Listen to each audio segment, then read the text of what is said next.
ত্রিপুরার মুখ্যমন্ত্রীর নামে স্বর্ণপদক চালু করেছে উত্তরপ্রদেশের কিং জর্জেস মেডিকেল ইউনিভার্সিটি। সামাজিক যোগাযোগ মাধ্যমে এই সম্পর্কিত বিষয়ে তথ্য দিয়েছেন মুখ্যমন্ত্রী।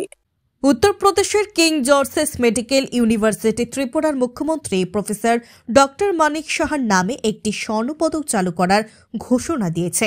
সামাজিক যোগাযোগ মাধ্যমে এই সম্পর্কিত বিষয়ে তথ্য দিয়ে মুখ্যমন্ত্রী প্রফেসর ডক্টর মানিক সাহা জানান, আমার জন্য একটি নস্টালজিক মুহূর্ত।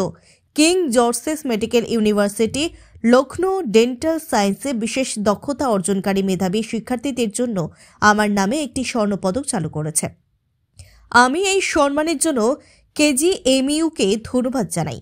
কিং জর্জেস মেডিকেল ইউনিভার্সিটি মুখ্যমন্ত্রীকে একটি চিঠি পাঠিয়েছে, যেখানে লেখা রয়েছে 2024 সালের 26শে নভেম্বর ওরাল অ্যান্ড ম্যাক্সিলোফেসিয়াল সার্জারি বিভাগ, ফ্যাকাল্টি অফ ডেন্টাল সায়েন্স আপনার শুভ আগমন উপলক্ষে এবং আপনার অনুপ্রেরণা ও অবদানে মুগ্ধ হয়ে উত্তরপ্রদেশ লখনৌর কিং জর্জেস মেডিকেল ইউনিভার্সিটি উপাচার্য ত্রিপুরার মুখ্যমন্ত্রী নামে স্বর্ণপদক চালু করার ঘোষণা দিয়েছেন এবং বিশ্ববিদ্যালয়ের সমাবর্তনের সময় স্নাতকোত্তর ছাত্রছাত্রীদের মধ্যে ম্যাক্সিলোফেসিয়াল সার্জারি বিষয়ে সর্বোচ্চ নম্বর অর্জনের জন্য পুরস্কার প্রদানের সিদ্ধান্ত নেওয়া হয়েছে।